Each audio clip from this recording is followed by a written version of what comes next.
Spring is here, and the shopping list is long. Time to make a Lowe's run. Buy 3 bags, get 3 free of Stay Green 1 cubic foot garden soil. Plus, right now, members can earn 4 times the points on an eligible purchase. Start spring off strong with these deals and more. Our best lineup is here at Lowe's. Valid through 3/25 while supplies last. Soil offer excludes Alaska and Hawaii. Loyalty program subject to terms and conditions. See Lowe's.com/terms for details. Subject to change. Point boosters subject to exclusions and more terms apply. One-time only offer. This is the way we start, podcast-wise. This is The Apartment.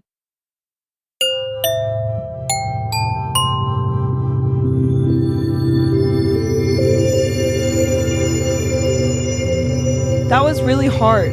It was. And we have a theory that when the movie's funny, coming up with a logline is very hard. Yeah, because this movie is so clever. And has so much in it that we can pull from. Well, and it's also like, how can you be even a fraction of as clever as this movie? Yeah, you can't. And it's just, it's hard when the movie's funny, or it's hard when the movie is very dark. True, when it's very serious, because you can just make a really light joke that deflates the whole thing. Hi, Jackie. Funny. Hi. Welcome to Seen and Heard. Sorry, I cut you off there. No, I was just saying, it's funny.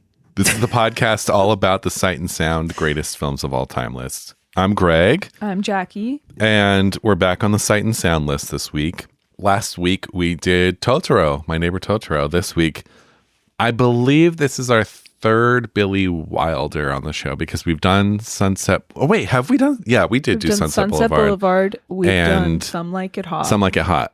I think those are the 2. Yes. So we haven't done Double Indemnity. I don't think it's not on the 100, no. Which is honestly really bad.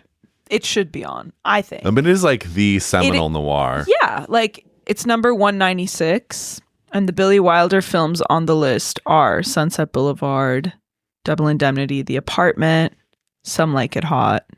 That's it. Heavy hitters, classics.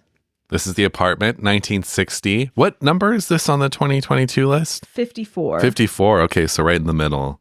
Okay, so Some Like It Hot was number 42 on the 2012 list when we did it. Now this film, which was not even on the top 100, is 54. And Some Like It Hot is now higher at 38. Crazy. Yeah. It's weird for a movie to, like, I get the Jean Dielmans of the list where it's like kind of ignored for many decades, and then all of a sudden it's on the list, or then all of a sudden it's number 1. But for this to not be, like, this is such a beloved movie. Well, I can't tell you if it was on the top 200, top 250, or maybe I can. 2012 Sight and Sound poll. On the 2012 list, it was number 141. So we climbed 100 places. Wow. Essentially 90 something. It's interesting because this movie in my head has just always been beloved, and it's weird to see its climb like that. I know, right? Yeah. On the AFI list, it's probably number probably in the top 20 or 30. Huh? It's 80. 80? That's crazy. But their list holds no water. They're great movies. I'm looking at this list. There are great movies on this list. I mean, the AFI list?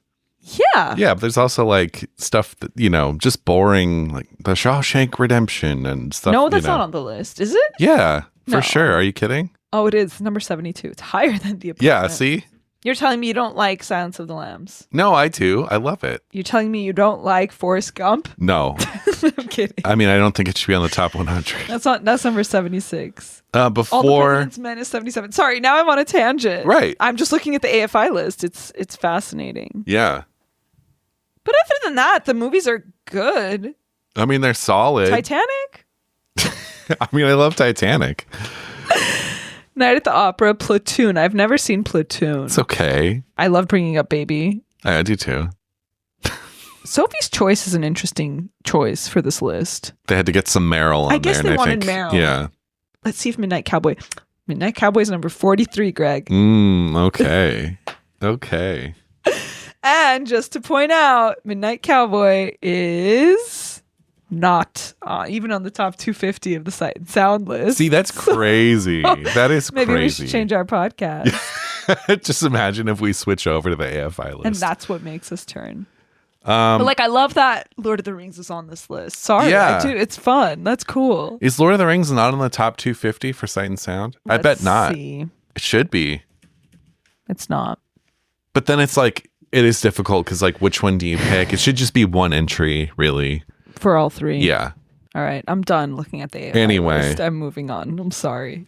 Before we get into the film this week, Jackie, what else have you been watching?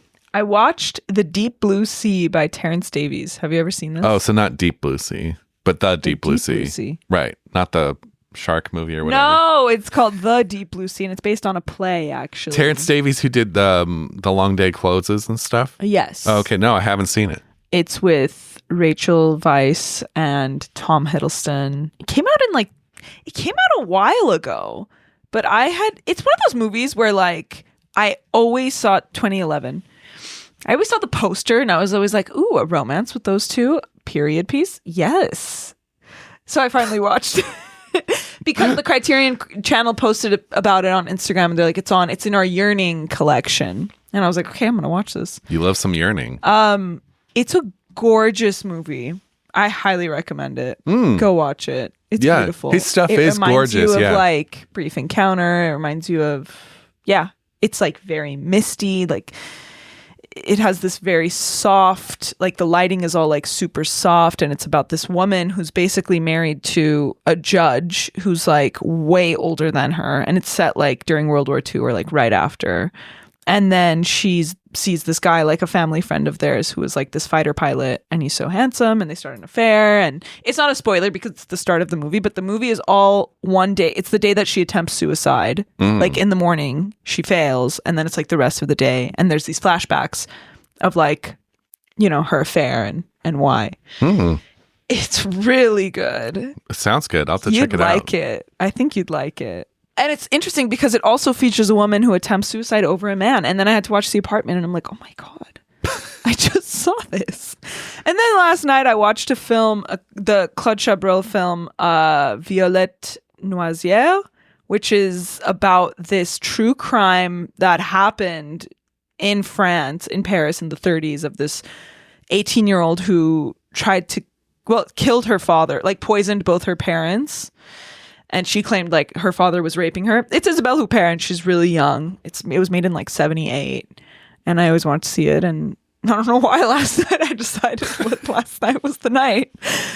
But it's good. I really like Claude Chabrol, obviously, and his partnership with Isabelle Huppert was great. And it just gave us these really dark, complicated stories about women. So, and basically all of his movies are like thrillers, right? Kind of. That's his whole thing. They're all about like women getting in trouble. Yeah. Yeah, I like him. Yeah. So that's me. Nice. I think you and I are on a similar trajectory because I noticed we watched The Apartment on the same night. And then also the same night, you watched the Chabrol movie. I watched a Truffaut movie. Last night. Yeah, last night. Oh, interesting. I watched The Soft Skin, the Truffaut movie, which was really good. I saw Bay of Blood, the Mario Bava movie, which was all right. Seminal Giallo film that gets credited for being like a big inspiration on Friday the 13th. I saw Key Largo, the John Huston movie with Bogey and Bacall. Yes. Have you seen that one? I think so. Isn't it the one that's like very similar to Casablanca plot-wise? No. No? No. Okay, then no. Maybe I Edward G. haven't seen Robinson is in it. It's not the one where he's like a boat captain and he has to smuggle away two people during World War II. Oh, you're talking about also To Have and Have Not? Yes, No. that's To Have and Have Not. Which was remade as The Breaking Point, and I've seen that one, and that one's incredible. I have not seen To Have or Have Not, but this was good. This was good. It's about like a hotel in the Keys in Florida that's shuttered for the summer or something, or there's a storm incoming, and then Bogey and Bacall are caught in this hotel with a gangster. And yeah, it's good. It was good. It was a good time. I've never seen it. Yeah, it's on. I want to say it's on HBO Max. The craziest Bogey and Bacall movie is The Big Sleep because it is just the most confusing, crazy, like nothing makes sense. Have you seen it? You know, I don't think I've. Because it's hard to get through. I don't think I have. Honestly, is hard to get through. Yeah. Anyway. I have the book. I've never read the book. Like, the plot is incomprehensible. Yeah. Should we get into this week's film? Yes. From 1960, this is Billy Wilder's The Apartment.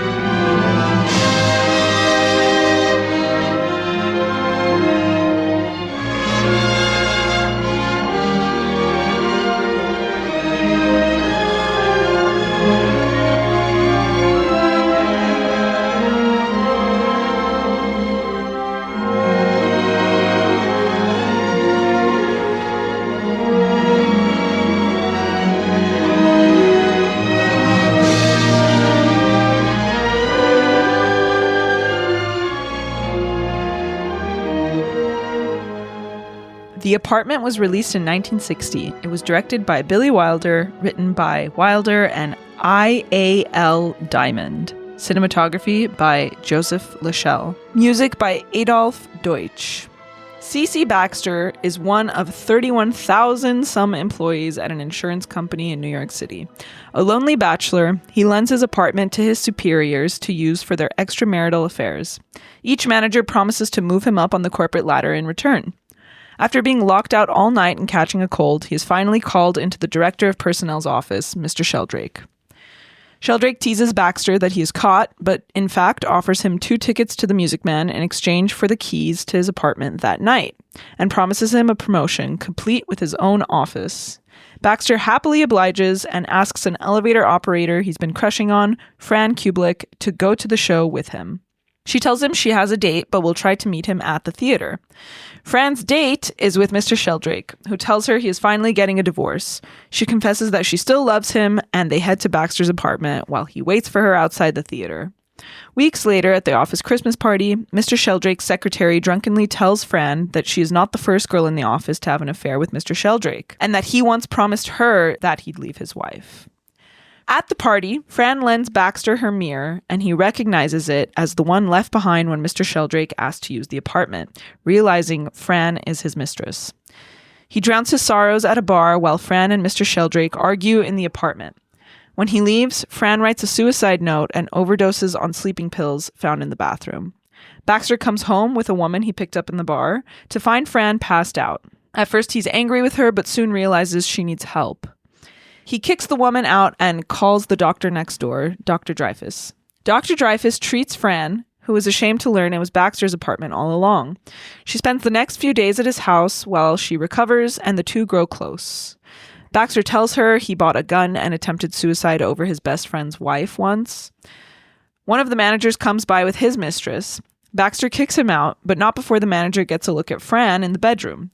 When Fran's brother-in-law shows up to the office looking for her, the managers, wanting to get revenge for Baxter, making his apartment exclusive to Sheldrake, tell him where he can find him. Fran and Baxter sit down to a home-cooked meal just as her brother-in-law storms in to take her home. Back in the office, Mr. Sheldrake fires his secretary for spilling the beans to Fran, and in return, she calls his wife and tells her everything. Sheldrake moves out of his house and tells Baxter he will be taking Fran off his hands, just as Baxter was trying to tell him the same thing. He makes Baxter his assistant with adjoining offices in return for his help. When Sheldrake asks for the key to the apartment on New Year's Eve, Baxter refuses. He threatens his job, but Baxter quits. Wanting a change, Baxter decides to move. When Sheldrake tells Fran what happened, she leaves him at the New Year's Eve party and runs to Baxter's apartment. She's frightened when she hears what she thinks is a gunshot in the hallway, but Baxter opens the door to reveal he was popping champagne. Fran joins him and they continue the gin rummy game they started when she was staying with him. Baxter tells her he loves her and she tells him shut up and deal. The film stars Jack Lemmon as C.C. Baxter, Shirley MacLaine as Fran Kubelik, and Fred McMurray as Jeff Sheldrake. This is the third collaboration between Wilder and Diamond. You know, I couldn't figure out what his real name is. It's I.A.L. Diamond. It's quite the name. I couldn't find what that stands for. Quite the pen for. name. So if anyone knows, please let me know. Before this came out, it was Love in the Afternoon in 1957 and Some Like It Hot in 1959, which we covered. Check out our episode on Some Like It Hot if you haven't already. The core idea for the film came from another film, actually, Brief Encounter by David Lean. In the film, which is about an extramarital affair, the couple uses a friend's apartment to meet up, but they don't end up going through with sex. Do you remember that? Because that's like a kind of a minor point in the movie. I do remember where he's like, oh, we can go up, and she's all like, I don't know. And then they finally go upstairs and they don't end up doing it because they feel so bad. But Wilder was fascinated by the unseen owner of this apartment, wondering what it would be like to return to a bed still warm from someone else's affair. The role of C.C. Baxter was written for Jack Lemmon, and he agreed to do the film just from hearing the premise. One of Diamond's friends returned home shortly after a breakup to find the girl had committed suicide in his bed. So that was also inspired by something that actually happened to one of his friends. The role of Sheldrake was meant for Paul Douglas, but Douglas died shortly after filming began, and the role was recast to Fred McMurray, who was reluctant to take it, worried about his nice guy image. Apparently, there's a rumor that some woman like hit him with her purse on the street, saying like, "How could you?" Oh, after this came Shirley out, MacLaine. The film was shot primarily in Hollywood. The office, the apartment, they were all built on sound stages with some exteriors in New York. Billy Wilder was very strict about improv. He always believed that the scripts were the most important part in filmmaking and the actors should stick to them. He didn't really allow for improv, but he did allow Jack Lemmon to sing while making spaghetti, which wasn't scripted. The tennis racket was a last-minute addition. He showed up to set with it and said it would be funny if he used this to strain pasta. The production designer, Alexander Troner, used forced perspective to create the endless rows of desks in the office. So the further back, the smaller the desks. And he also used child actors dressed up as office workers in the background, which is hilarious.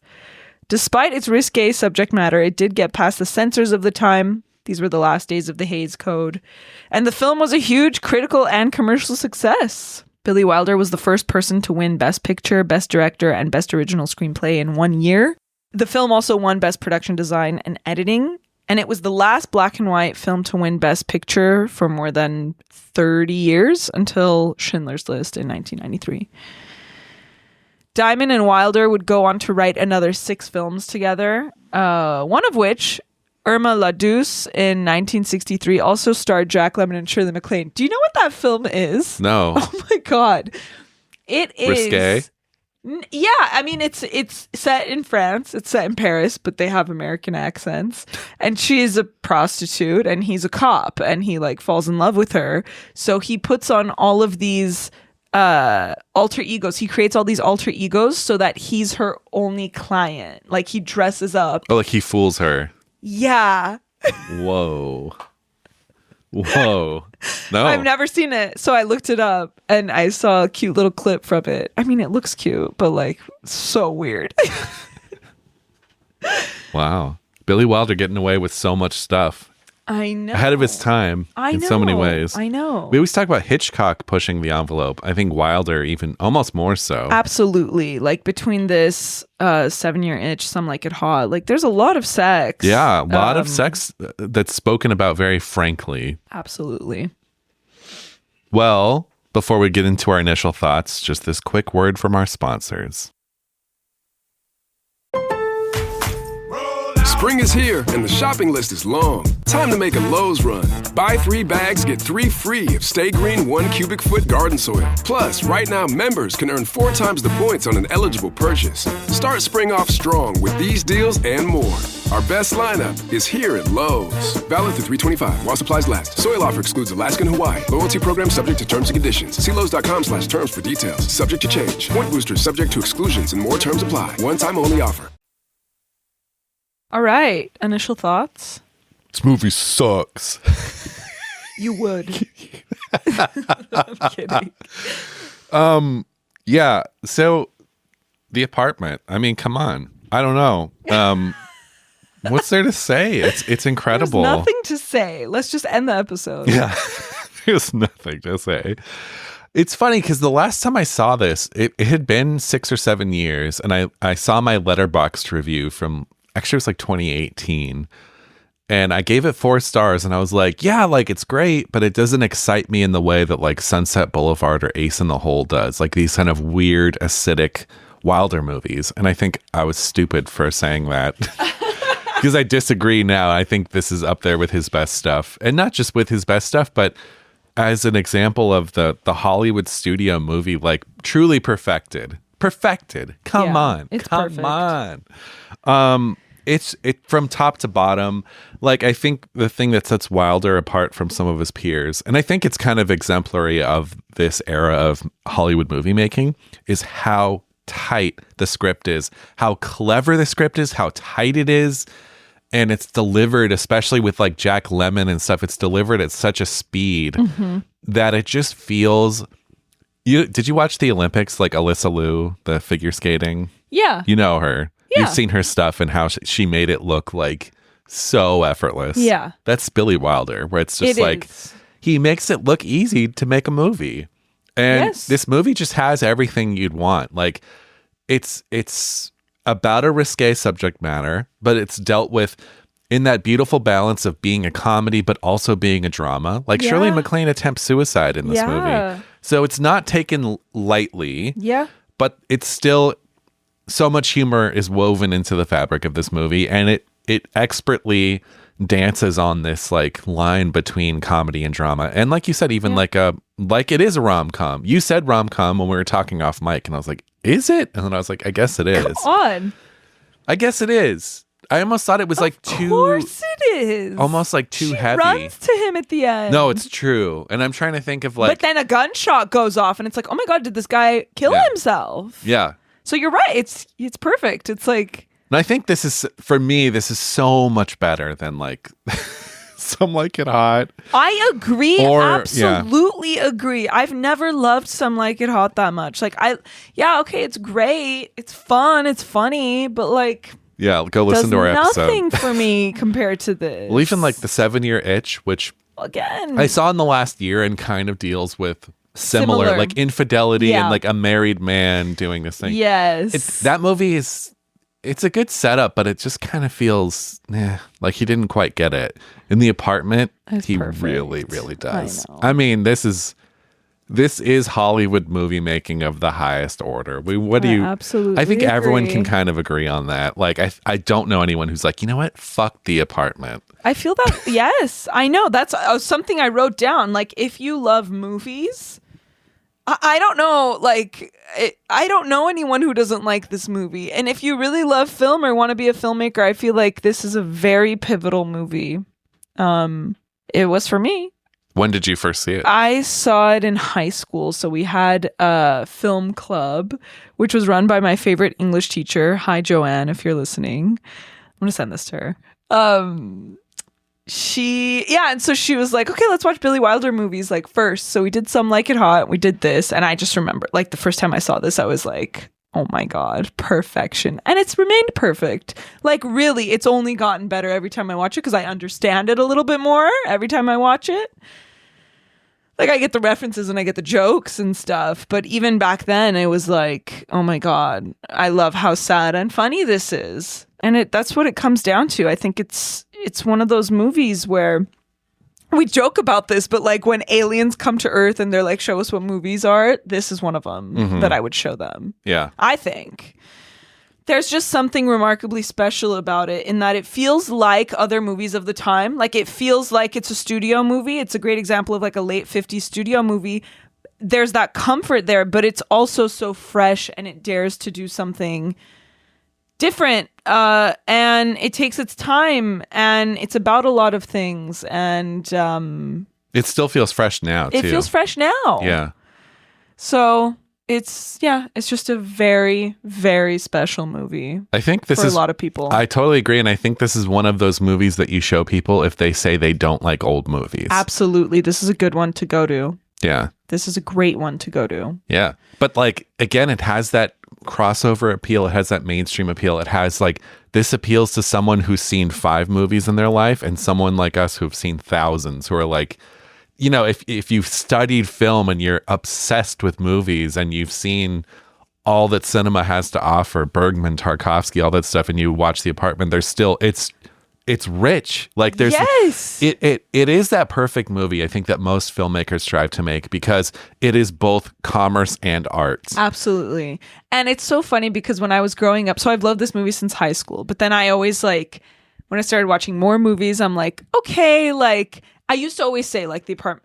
At one point, I think I was saying it was my favorite movie, and then I stopped because I was like, I don't want to be basic. Like, that's so basic. I need to watch more movies, and I would kind of hide how much I loved it. But no, I love it. Like, there's no point in hiding. No. I'm coming out of the apartment closet, and I'm saying I love this movie, and it's definitely one of my favorite movies. That's it. Yeah. Like, I think there's something to like a cinephile's journey where it's like. When you first start, your favorite movies are like... The Apartment. Well, no, even before that. It's like Disney movies. It's The like Sound of Spielberg Music. movies. Yeah. And then you get to a part where your favorite movies are like Solaris. Persona. And Mirror and stuff and Persona. And then you eventually evolve into some middle ground where you're like, no, I still love The Sound of Music and The Apartment, but I also love these. And you're not embarrassed to, It's just it's all about balance, and also just you realize that there are no highbrow and lowbrow movies, or that there are, but they exist in the same space. You realize that it's okay. Whatever's your favorite movie, that's okay. That's what you realize. Yeah, like no, it doesn't absolutely. matter. Yeah.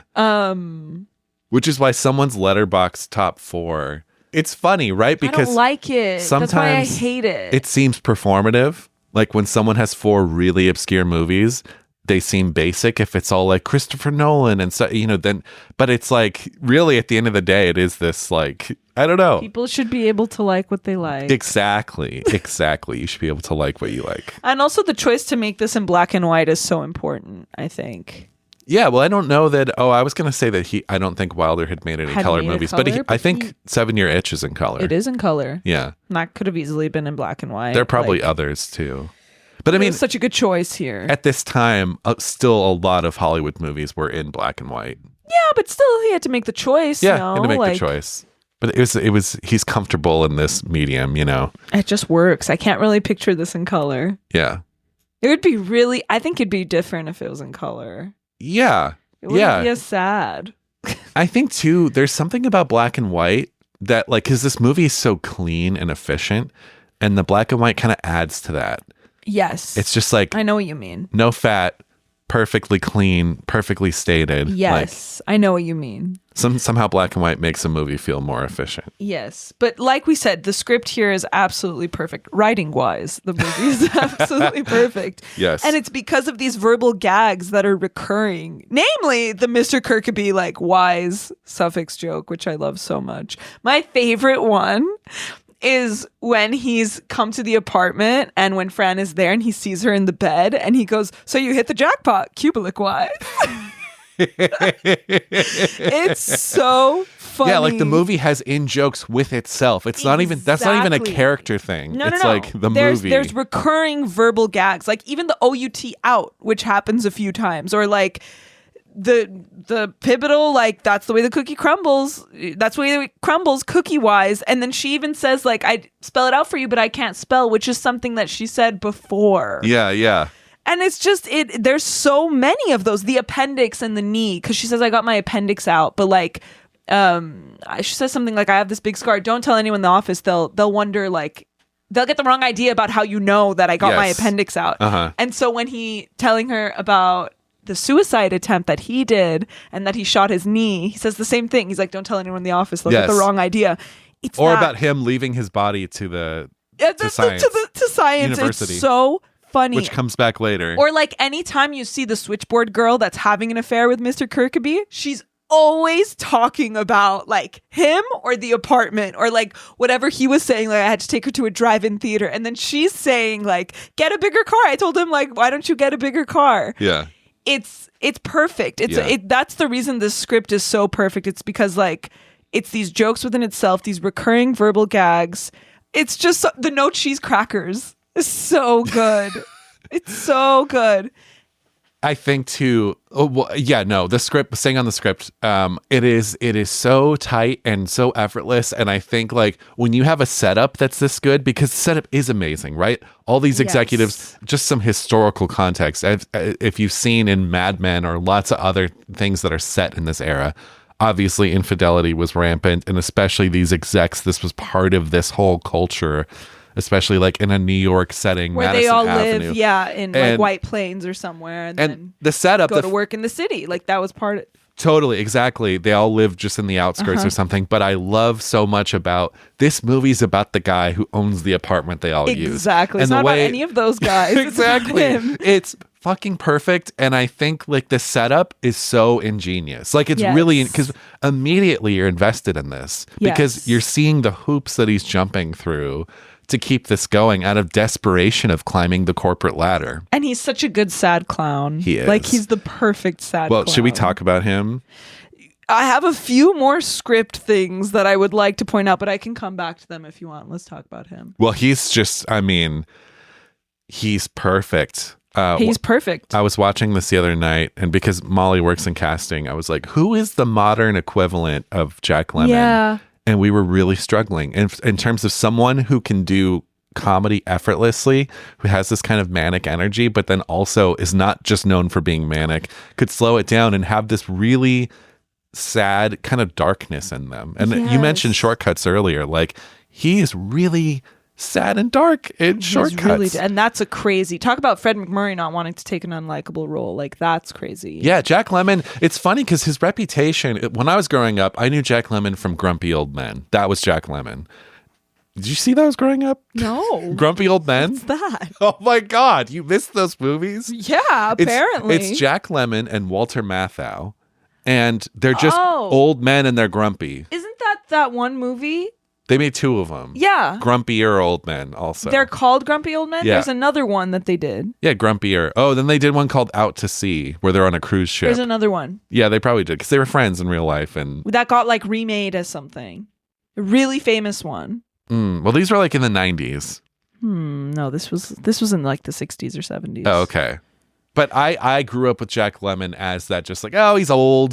There he's a grumpy old man, like funny. Yeah. And then you go back and you're like, oh my God, like Jack Lemmon is an unparalleled actor. You know what the problem is, and people talk about this all the time, is that today these rom-com men they have to be good looking. They have to be gorgeous. Yeah. Glenn Powell's, who's that other one? Like Ryan Reynolds kind of was the blueprint for that. Ashton Kutcher even. God. Like they have to be good looking. Yeah. Do you know what I mean? It's no more like Billy Crystal. Even though Billy Crystal's cute. I think Billy Crystal in When Harry Met Sally is very cute. Yeah, you're right. But, you know, he's not Glenn Powell. Like, so I think that's the problem, is because today we are not allowed to have clowns that are not gorgeous men. We lost relatability, I think. Yeah, but like two normal looking people. But he is just, oh my God, I love him in this. I love the physicality of him. I love possibly my favorite scene is when he has a cold and he has to reschedule his whole schedule. And he's like sniffling. I love when he takes his temperature and then he sees it and he's like, and he's like dialing people. So incredible. Wait, because you brought up that scene, let's just dissect it for a second, because it's scene, especially on this watch, really stood out to me as a perfect sort of like sketch. Yes. Where it's like, so, okay, he's sick. And it's specifically because one of the execs was using his apartment and left the wrong key. Yes. Then he's making this series of phone calls to different bosses so he can clear the schedule for tonight because he's sick and he just wants to go to bed. Yeah. Okay. So he works his way down the chain through his Rolodex because each person wants to move to a day where someone else is already booked. And he goes, I have someone penciled in. He's doing it while he's sick. And also his sick acting is incredible. Sometimes you can't really pull that off. It's like an actor's drunk acting, you know, like sometimes it's good. Sometimes you're like, oh, he does good drunk acting in this too. Yeah, no, totally. But he does the sick very convincingly. Yes. He looks miserable as he's cross-referencing his Rolodex and his calendar. And then he works his way back up the chain of phone calls of people, only for a coworker, to tell him that a boss, the guy who's considering him, Sheldrake, who's considering him for this promotion, has been trying to get in touch with him for the last 20 minutes. It's so good. Why hasn't he been able to get in touch with him? Because he's been making these calls. It's so good. And I just think that like it's a brilliant scene because it's funny, it's entertaining, but it's also telling us everything we need to know about his character, about the situation, about the lengths that he's going to. Like it is the definition of show, don't tell. Absolutely. And I love like the first guy he calls, I can't cancel, it's her birthday. Yeah. And he's like, just sweat it out at a Turkish bathhouse. Yeah, that's where you're supposed to go. Like they're so dismissive of him. I know. It's They don't so care. funny. And I love when he's dancing with that woman in the bar. And their face, all that's touching are their faces, and they're dancing, and they're the last ones left. It's so funny. Well, here's what's interesting about that scene too. Jack Lemmon does not play this like clean cut kid, right? I think that's almost another movie would have been like, he's clean, he's not dabbling in any of this stuff, but because of the lengths he's going to ensure these things keep happening, and I think also in that scene, like he is just like, hey, I'm gonna pick up this random drunk woman, he's really married sad drunk because woman on Christmas Eve. he learned that Fran is, Yeah. yeah.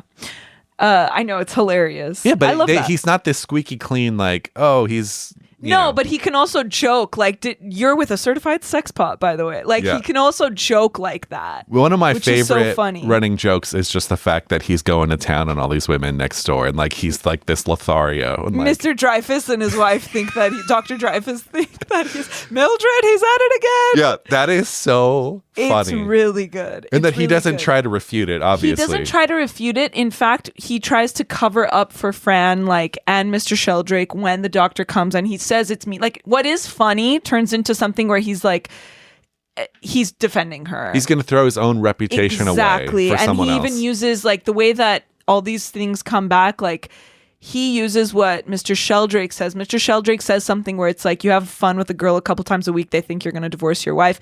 He says that to Mrs. Dreyfus, saying like, she thinks you're going to marry her, like you have fun. Like it's like, that is so sad that he reuses that, and he gets rid of his own reputation to help her. It's so sweet. But I also have to point out, just so sad and funny, one of my favorite things that I always remember from this movie is when he sits down to finally eat his frozen dinner and he's watching like TCM, whatever TCM was back then, which is hilarious. And it's this great movie, and it has Greta Garbo and Joan Crawford and Grand Hotel. Lionel Barrymore. And every time he says someone's name, He his perks like up. eyebrows. And then it's a commercial. Yeah. It's a commercial, and he flips channels, and it's all violence, and it's all like silly stuff. And then he goes back to that movie starring Lionel Barrymore, Joan Crawford, and he like gets his Coke and he sips it. But first, a word from our secondary sponsor. Yeah. It's so good. That scene, and I think overall his manic energy in general in this movie felt like a big influence on Gilliam's Brazil. I felt, because actually I was trying to think of anyone in a movie that reminded me of Jack Lemmon, and I was like, oh, kind of Jonathan Pryce in Brazil. Interesting. A little bit. That's the only comparison I kind of got. Interesting. I can kind of see that. Also, it has that whole corporate thing of like to do anything to be promoted, and For sure. And let's talk about that. Let's talk about this world, because really I feel like there's no Mad Men without the apartment. yes, I'm glad you brought it up. The office building with the endless windows and the endless row of desks and the elevator operators and the traffic jams. Like, it's trying to paint this picture of how drab and monotonous corporate life is. But it's also visually, and because it's the 60s, it's just so nice to look at. Like, I love looking at it in the same way I love Mad Men, where it's like, even though, it was a corporate job, I want to work at that office. Yeah. Like, you know what I mean? Like, Yeah. it's so bad, but it is interesting. And the office party is not helping. And I love this office party. This movie is a movie that I watch after I'm done with work for the year. Like, after I've just had whatever Christmas party, if I have at a job that has a Christmas party. It's like after that, when I'm like, I want something that's Christmassy, but also kind of sad and vintagey. Like, this is what I watch. So that Christmas party, I just love. Like, people are making out. People are dancing on desks. Mad Men would echo a lot of that. And Mad Men has Had a one. couple Yes, crazy has a few holiday parties like yeah. that. But yeah. This feels like the biggest influence on Mad Men. I think I see a lot of like Antonioni in Mad Men. I see a lot of, in fact, he's even watching. I think Don Draper mentions La Notte at one point. He does. But I feel like Bobby Barrett. I'm rewatching Bobby Barrett because they're in the car and I think they're both drunk and she's like, I love movies, and he's like, La Notte. Yeah. Yeah. And there's these scenes throughout the show of him watching movies as they come out and kind of just like drinking them in, especially when they're like European flavored or whatever. Yeah. But no, I think this movie does have, I think, not just the look of it, like you said, as an influence on Mad Men, but tonally too, of how it's able to remain kind of light while dealing with these very sad, very serious things. And like, it's able to walk that balance. Most of the characters are like, not in a great place. No. So I think it shares a lot of DNA with Mad Men. I think Matthew Weiner must have taken a lot from The Apartment. And I love how just like the movie takes its time to watch him get home, clean up the house. Like it's just building this like in the way that Mad Men does too. Like obviously Mad Men is like pastiche, is like trying to recreate the 60s, and like here we actually have it. Yeah. And the way that he cleans up his apartment and his little trash can and his frozen meal, his records, the TV, of course, his note, don't play too loud. And also like the neighbor, like this movie, what strikes me about this movie is that people have accents in it. Like it's like this painted, it's this very pointed. Sure, like maybe in the production design it's very pointed and it's these sets that were created, but it still has that like New York, like, hey, there's people with last names that are hard to pronounce. There's people with accents. Yeah, like, yeah. I really love that about it. Because Billy Wilder himself is an immigrant. Yeah, exactly. Yeah. Hungarian, I think. Wasn't he Austrian? Oh, maybe. Yeah, so it's like this backlot world, but it does have this very real New York feeling to it, which I really like. And it's little details like that I feel like were overlooked in a major studio production. Like he plugs in the electric blanket for her when she's gonna go to sleep. Yeah. Which I love. Or like Mr. Sheldrake's robe when he's talking to him on Christmas morning, it has like tags on it because it's new, because he just unwrapped it because it's Christmas. Yeah. It's so good. Yeah, it really I love is. it. I love it. Spring is here and the shopping list is long. Time to make a Lowe's run. Buy 3 bags, get 3 free of Stay Green 1 cubic foot garden soil. Plus, right now members can earn 4 times the points on an eligible purchase. Start spring off strong with these deals and more. Our best lineup is here at Lowe's. Valid through 3/25 while supplies last. Soil offer excludes Alaska and Hawaii. Loyalty program subject to terms and conditions. See Lowe's.com/terms for details. Subject to change. Point boosters subject to exclusions and more terms apply. One time only offer.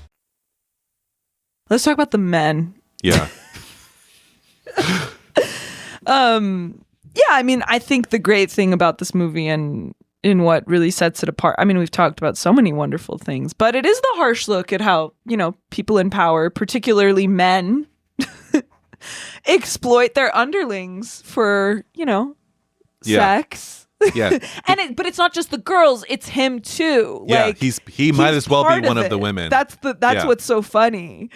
One of them even says when he's bringing home the Marilyn Monroe type, which I will talk about in 1 second.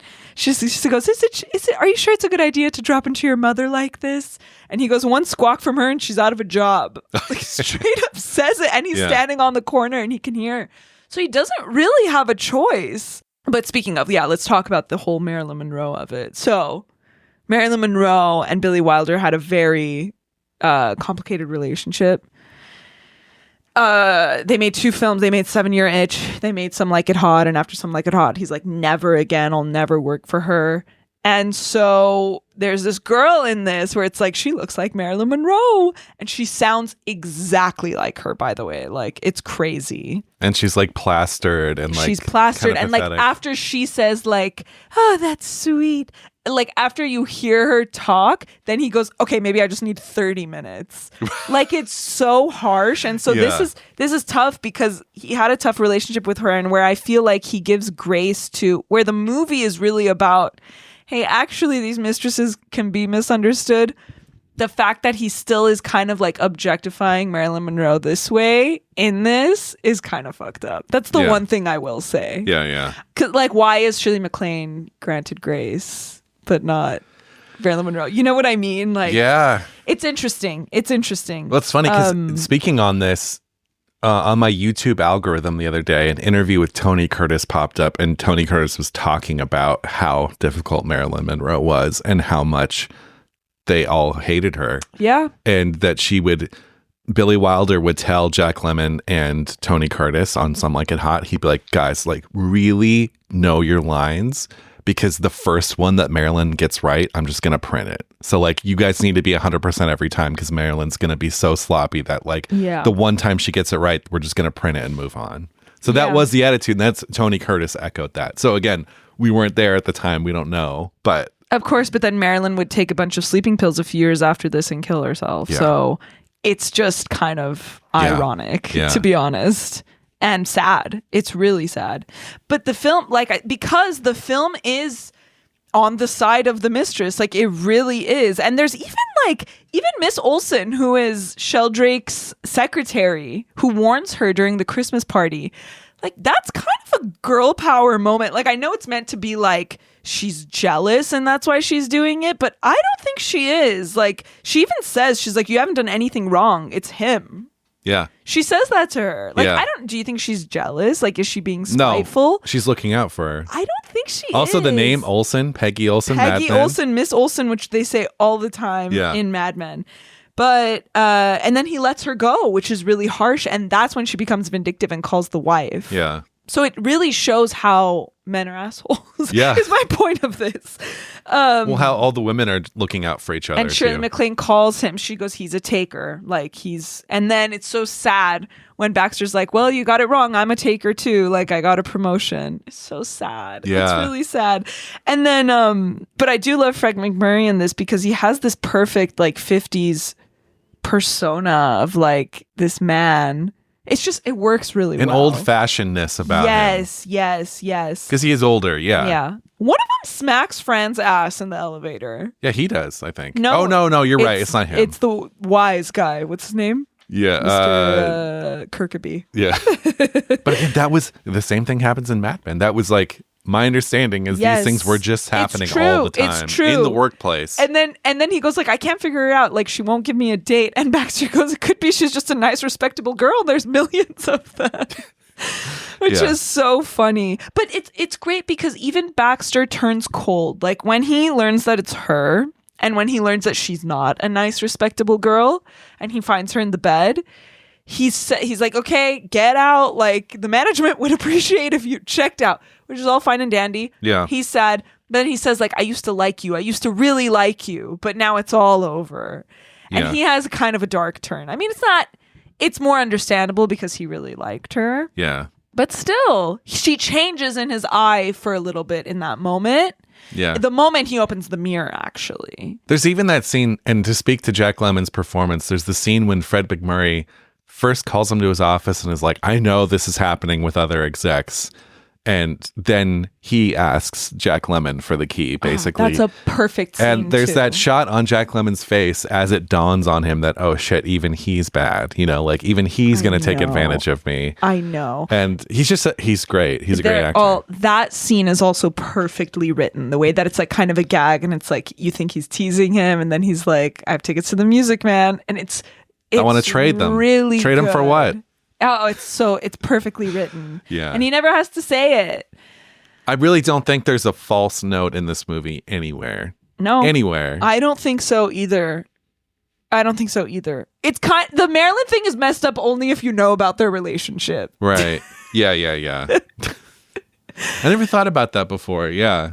But yeah, let's talk about what I think is a pretty good blueprint for what would become the Manic Pixie Dream Girl. Which, when I mentioned it to Greg, he's like, what? What are you talking about?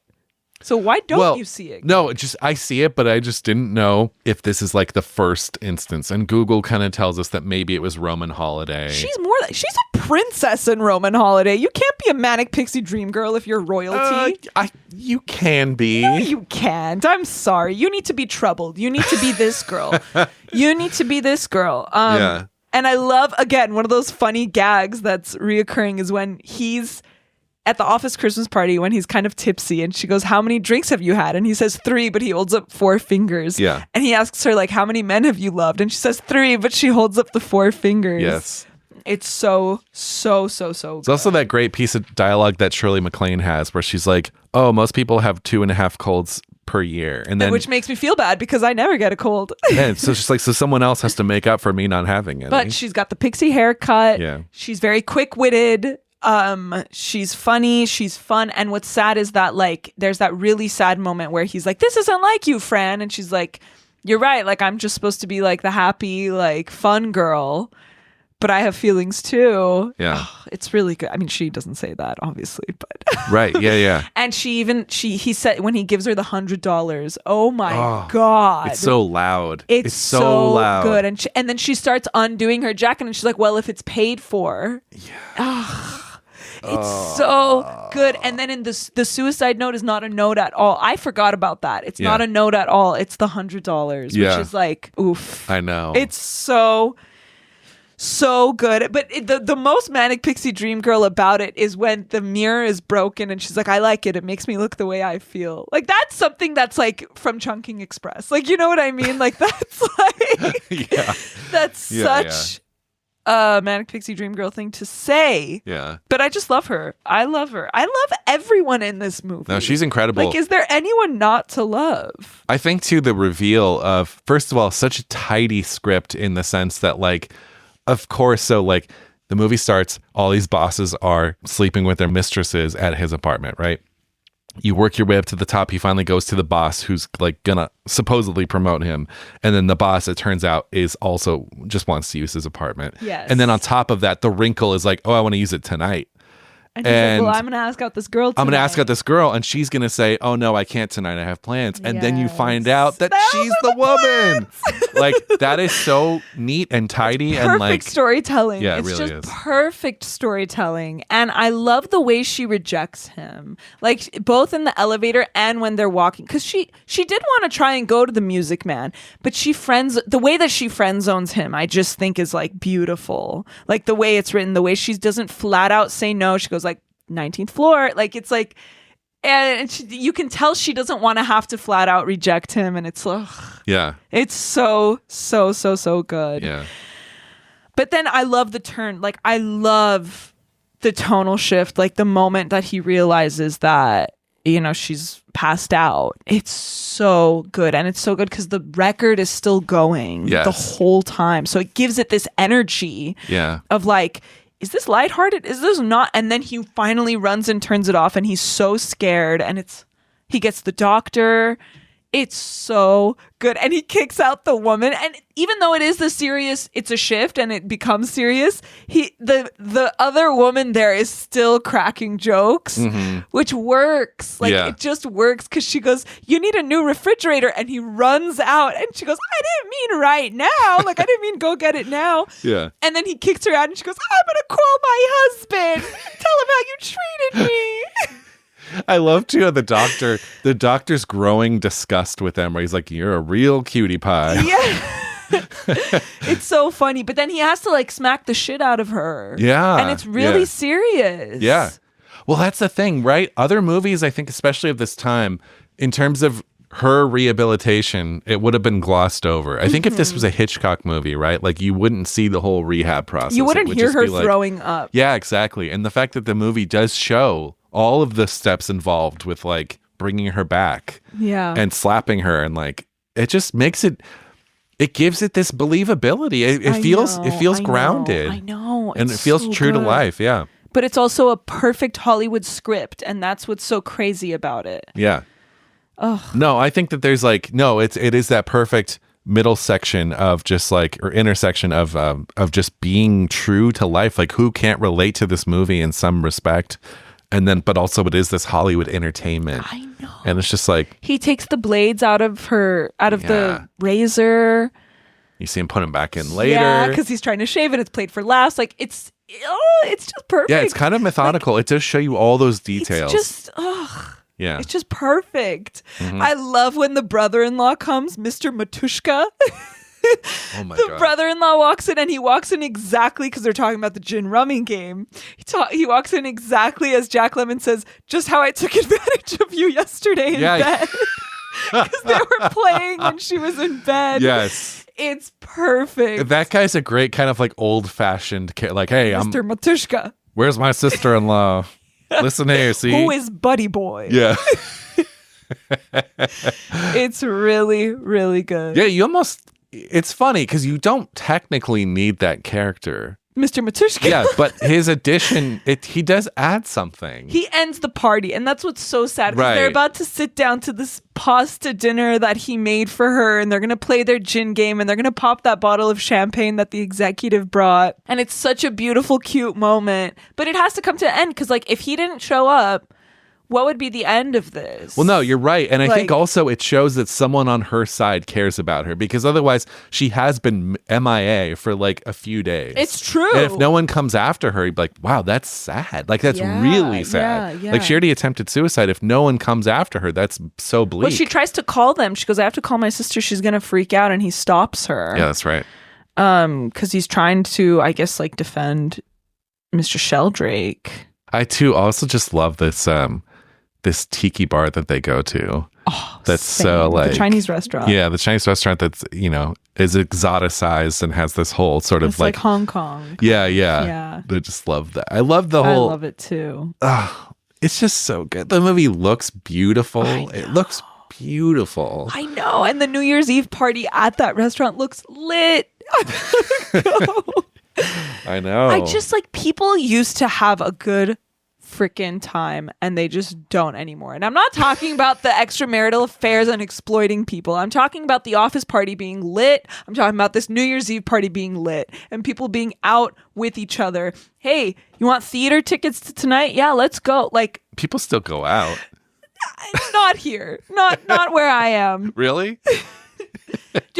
There's no New Year's Eve parties like that. It's like you got to pay $100 and you're in some hotel rooftop. Like, I don't want to do that. Yeah, I know what you mean. You know what I mean? Yeah. I want to go to a small restaurant where everyone's partying. Yeah. And I want an office Christmas party where people get trashed. I mean, I've seen that. But not in the office, right? Do people get trashed in the office or only when it's somewhere where there's an open bar? Yeah, somewhere else. Not like that. You want to No, see them get I want it trashed in the office. Hey, come to my office. Hey, these people are making out. Oh my God, cool. Like, There were a I couple want that. times at the production company that you and I met at. I never went to a Christmas Oh, you party. never there. went to it? I couldn't make it. Did you ever go to, like, sometimes we'd have midday parties at the office? Do you remember those? Yes, there were many a Friday where we got a little tipsy. Yeah, so that was the thing. It would That happen was at fun. lunchtime. That was and fun. you But would it was drink. just us and we had to be in secret. You would drink at lunch, and then you would be drink at like lunch. useless for the People are second gonna half be of the so day. worried about us. No, I mean that's like so the culture. They would serve us alcohol. It's better than at doing lunch. coke in the bathroom. Yeah, exactly. That was so the 80s. But no, I mean, yeah, you would get drunk at lunch or you get tipsy at lunch, and then the rest of the day was just And even like I worked at a nothing. big agency and there was going to be a big Christmas party and I couldn't go because it was a friend's wedding out of town. I couldn't go. I never went. But apparently those were crazy. Oh, really? Yeah. But they would be at a locate. They wouldn't be in the office. Right. I want it Mad Men style, the apartment style, in the place where we're all working. I don't want to go to a restaurant. Interesting. You know yeah, what I mean, mean? I don't fully get it, but Do people hook up anymore? Like, I don't even know. so you're like, this shouldn't be happening. People shouldn't be hooking up, but also people need to hook up. No, not like that. They shouldn't be exploiting people. But at the office Christmas party, there's random people making out. Oh, guaranteed it happens. Yeah. I don't know. Guaranteed. Maybe I'm just sick of working from home. I've been working from home too long. You're blessed. I mean, it's a blessing and sometimes a curse. Yeah. You want to be out in the people. I want to be on the. I want to see Jackie, people of the making out. people. Yeah. You want to see people making out. I'm dead. What are your thoughts on the ending, the last line? Oh, I think it's beautiful. You think it's good? Shut up and deal. Yeah.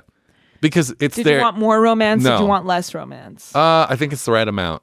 And I think, too, we've had her running to him. Which is an iconic rom-com trope. And Yeah. this might possibly be the first, like, leaving the guy that you thought you wanted because he doesn't understand your jokes. She cracks 2 jokes that he doesn't understand Yeah. that she made with the main guy. Yeah. And then runs to him on New Year's Eve. Yeah. It's literally Harry When Harry and Met Sally. Sally. I always thought the first instance of this was in Manhattan, but no, I think you're right. I mean, I'm Leaving struggling. one guy and running to another. Well, yeah, I'm struggling to think of one before this, but also I could This might be it. This might be it. And yeah, the fact that that New Year's is involved in all of it. You know, what's funny is how the holidays in this movie, like Christmas is kind of thrown away. Like he has a little tree, but like Christmas Eve, Christmas Day, like the doctor's there, like, you know, pumping her stomach or whatever. But like, it doesn't feel like Christmas beyond that. They're not doing anything special. But this is like a Blue Christmas movie. Yeah. Me. I don't think of this as a Christmas movie, but I guess it kind of is. It's kind of a New Year's and Christmas movie. It's that period between Christmas and New Year's. Yeah. He even says, he's like, last Christmas I went to the zoo. I didn't have any plans. He's sad. He has no one. Like she has her sister and her brother-in-law. And why does he have no one? I don't know. He's not from there. He said he's from Cincinnati. But I would guess a lot of people in New York at this time are not from New York. Especially now. It's like LA. It's one of the cities that people come to. But that's another beautiful thing about it is the urban loneliness of like, he's not from there. He doesn't have much friends there. He goes to work, he comes home, that's his life. And that can happen to a lot of people even today. Like, and work is his entire life, so much so that he's willing to sacrifice his personal life so that he can have some possibility of moving up the ranks. And then of course it's so amazing when he quits. Yeah. And I love the way he quits too, because again, that executive washroom was mentioned how many times?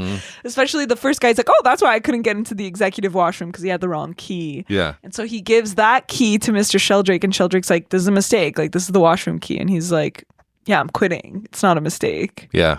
It's brilliant. What's he going to do next? Oh, I don't know. What do you think he's going to do next? I don't know. Drive a cab like He's going to get evicted. He's leaving. He's packing up. He's leaving of his own accord. Oh, yeah. You're right. Where do you think they'd move to? L.A. Queens. No, I don't know. The broads live in Queens. Yeah, that's right.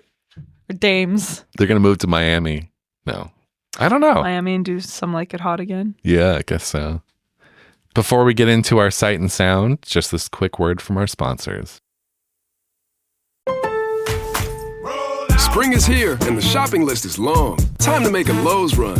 Buy 3 bags, get 3 free of Stay Green 1 cubic foot garden soil. Plus, right now, members can earn 4 times the points on an eligible purchase. Start spring off strong with these deals and more. Our best lineup is here at Lowe's. Valid through 3/25 while supplies last. Soil offer excludes Alaska and Hawaii. Loyalty program subject to terms and conditions. See Lowe's.com/terms for details. Subject to change. Point boosters subject to exclusions and more terms apply. One time only offer. All right, Jackie, what's your favorite sight from this movie? It is, there's 2 that I really love. One of them is when does she ask him to get a drink? It's like after all this has happened, his name is now on the board, whatever. And I think she asks like if he's free to get a drink or something, just to like catch up. And he's like, oh, actually, like I have a date. And he points to that girl. And it's this long shot of him walking past the girl. The girl meets this other man and leaves. And he just goes to the store. Like he was just basically turning her down. Yeah. It's gorgeous. It's so gorgeous. I love that. But I think I also, perhaps more, is when he's on the phone with Sheldrake. Fran is in bed. They just saved her life, essentially. And she gets up and she's in the background and he's on the phone and she says, I'm sorry. Oh, yeah. It's great. It's beautiful. Yeah, it really is. Oh, my God. What's your favorite sight? It is that scene where Baxter is in Sheldrake's office and the turn happens where he realizes that Sheldrake also just wants to use his apartment. And it is that shot that just holds on Jack Lemmon as his face kind of drops. Yes. And it's just like, it's so defeating. I know. Because you got the sense that like he's almost, like he's put in all this work, he sacrificed so much just for like... one more. Yeah. And it just feels like he's going to be... And it ultimately does get him promoted, but like... Yeah, just that exhaustion of like, oh, another person. And this is the boss. Yeah. And, like even he's sick. Corrupt. And all he wants to do is go home and sleep. But he has to go to the Music Man. Yeah. What's your favorite sound? It's kind of a combined site. That's the thing. Like all of these sites are tied to sounds. When he's making the pasta and he's singing. And it's so funny. Like he's so silly. And then she says like, she goes, hey, you're pretty good with that. Like, and he goes, you should see my backhand. And he goes, wait till I Wait till you see me serve the meatballs. And he like, does the whole thing. Anyway, here's the clip. Are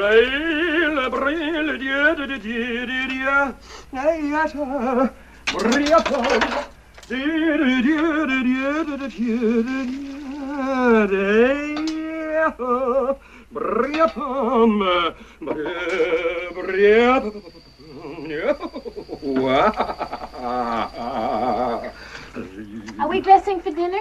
You know, just come as you are. So you're pretty good with that racket. You should see my backhand. Wait till you see me serve the meatballs. Shall I light the candles? It's a must. Gracious living wives. That whole conversation basically is my favorite sound. Yeah. Because it's just so clever. And she says, should I light candles? And he goes, it's a must. Gracious living wise.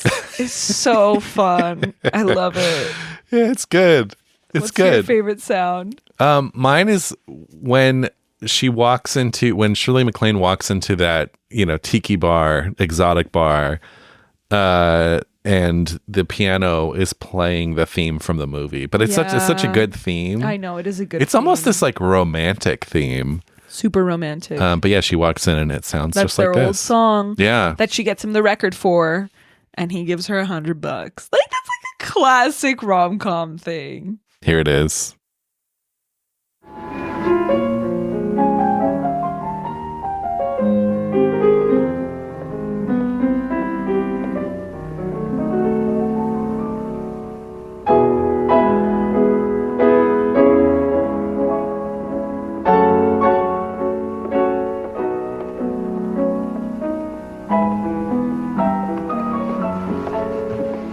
Good evening, Mr. Sheldrake.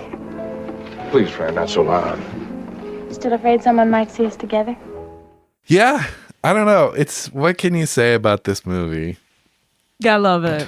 It gets better every time I watch it. It does. It really does. Yeah. Because you're a little older and you're a little sadder every time you watch it. More of the real world has crept into your life where you're just like... It's so true. It's so true. And especially that it's set at Christmas time when you're like, okay, the rest of the world is so happy. Yes. I love sad Christmas movies. Like it's a newfound love. Oh, they're the for best. Me. Like sad Christmas movies. Yeah. Okay, so I was not able to find a proper Pauline Kael review for The Apartment, but online there are just like words she used to describe it, like little snippets. Most famously, she characterized it as a dirty fairy tale. In a good way? No, in a bad way. It sounds like she was one of the only critics at the time who did not like it. Really? Or thought it was overrated or something. Are you serious? Yeah. That's terrible. It sounds like too she was not a big fan of Wilder in general. She thought his tone was like kind of cynical, and that the comedic stuff was artificial. And yeah, I think she didn't think that Wilder's work had a lot of depth. But yeah, strangely, I could not find. Maybe she just like said it in an interview or something at the time. But well, that sucks. Yeah, she did not like it. That sucks. That's kind of really sucks. That's kind of crazy. But you know what? I see it for her.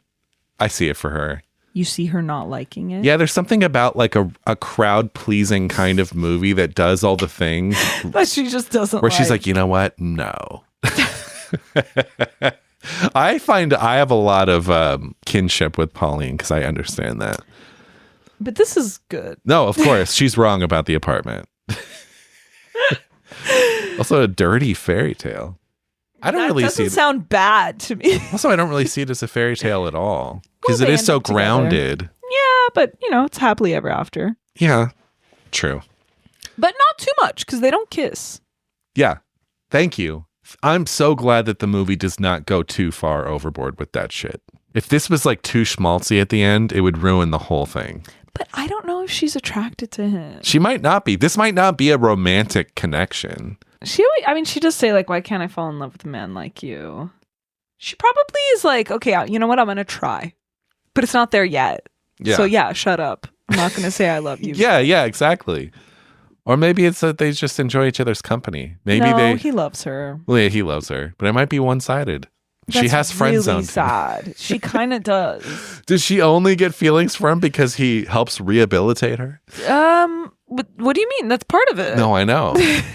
But I'm just like, yeah. He plugs in her electric blanket. Yeah. It's that he is this like invisible guy, right? Yeah. But he's not bad looking. He's so cute. He's Jack Lemmon has such an cutie. interesting look. Yeah. But like, I don't know how many people like, oh, I'm going to have sex with Jack Lemmon, you know? If you're one of them, please tell us. No, I'm sure lots of people find him attractive. I don't know. He's not unattractive. He's really cute. Yeah. Letterboxd? Yes. Okay, I have a 5-star review that says this movie reminds me of why I love movies so much. It's a brilliant movie I could watch forever. I think that's how most people feel about it. Honestly, yeah. Yeah. Someone just gave it a heart and said, Buddy Boy needs a union. A heart. Somebody tried to tell me that they didn't like this movie, and I flat out didn't believe them. I try to be respectful of other people's opinions, but Jesus fucking Christ, you know? I'm like, yeah, who doesn't like this? Oh my God. Well, I'm looking at actually the half-star reviews right now, and a lot of people don't. Yeah, a lot of people have some weird moral high ground with it. Like this person, trigger warnings, suicide attempt, suicidal ideation, cheating. They gave it half a star.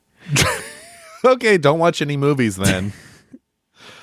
Halfway through, do you want me to read a little yes, bit? please. Just a little. I'll just, because it's kind of long. Halfway through, this quickly turns from a comedy about some dude trying to get a date with a woman while letting other couples use his apartment to the main character, quote, saving a suicidal woman. A man who, throughout, cares more about dating her than he does about her feelings and babysits her like she's a child. This twist feels like it happens out of nowhere when there was no reason she couldn't have just broken up with the guy. What guy? What? Mr. Sheldrake? Yeah. I don't think they understand. It just feels like a sexist women are so emotional type of twist. Then the main character Baxter also goes on a rant about how he almost killed himself over a girl. So it just feels like this movie is all about weird, quote, romantic dramatics. I can't. Yeah.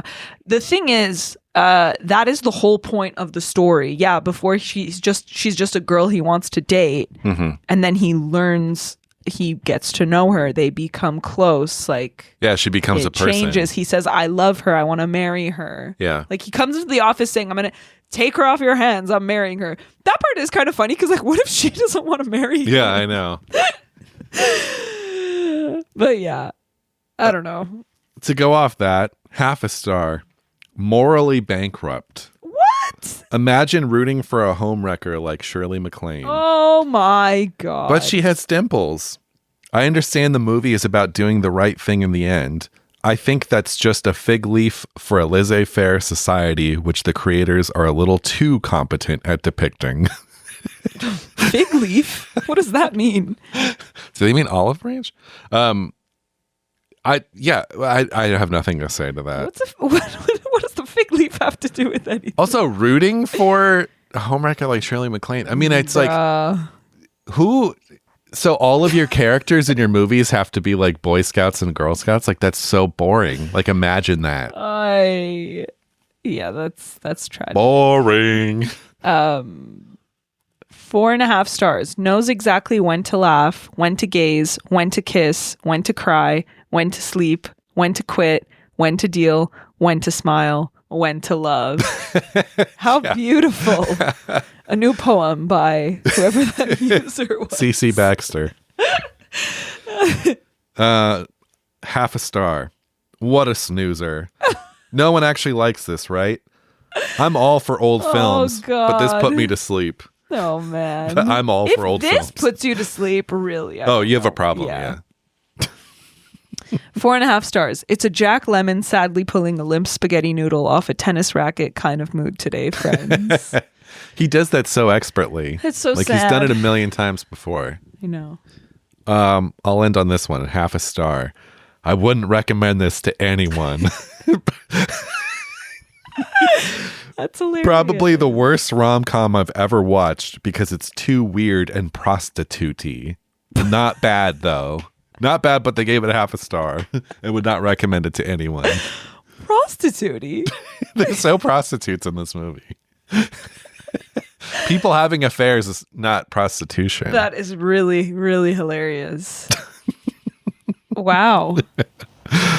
Oh, boy. Well, this was The Apartment. I think we've both been looking forward to doing this one for a while. Yeah. What's not to love? What is not to love? This is a great movie. I agree. It's great. Top I'm glad to bottom. it's on the list, right? Yeah. Come on. It should be. It should be. I mean, of all the Billy Wilder movies, I think this and Double Indemnity should be on the list. See, if I had to pick just one, I would pick Sunset Boulevard. That's also super. Yeah. Yeah. Because I do think, I don't know. I mean, Wilder does, I think that's maybe, I haven't seen everything he's done, but I think he has so many. That's another thing. His filmography is huge. So prolific. But I think I love him doing the really, really weird stuff like Sunset Boulevard or Ace in the Hole. Lost Weekend. Lost Weekend isn't so much weird as it is just like dark and ahead of its time. Yeah. And they reference it in this movie. Do they? Kind of, because they're talking about Baxter and Miss Kubelik. Oh. And it's more like a Lost Weekend. They say something like You're that. right. They do. Yeah. Yeah. Yeah, that's a great movie. Ray Milland made like 15 years before this, and it was, again, so ahead of its time. hard look at alcoholism. Yeah, yeah. Like it gets in there. It's dark. It's really dark. That was The Apartment. Next week, we have a similarly like well-loved and celebrated movie. We're back to the world of Powell and Pressburger for their most iconic movie. Yeah, The probably, Red Shoes, which somehow was not on the 2012 list, which is why we have not covered it yet. At least it was on the top 100 for the 2012. Top 2022, it is now where it belongs, on the top 100. So yeah, come back next week and join us for The Red Shoes. I mean, come on. Hello. Iconic. Until next time, I'm Greg. I'm Jackie. And we'll see you then. Bye.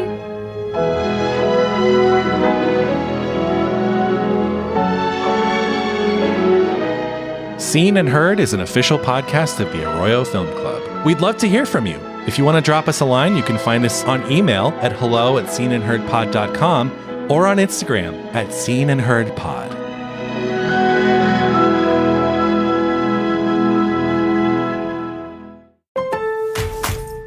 Spring is here and the shopping list is long. Time to make a Lowe's run. Buy 3 bags, get 3 free of Stay Green 1 cubic foot garden soil. Plus, right now, members can earn 4 times the points on an eligible purchase. Start spring off strong with these deals and more. Our best lineup is here at Lowe's. Valid through 3/25 while supplies last. Soil offer excludes Alaska and Hawaii. Loyalty program subject to terms and conditions. See Lowe's.com/terms for details. Subject to change. Point boosters subject to exclusions and more terms apply. One time only offer.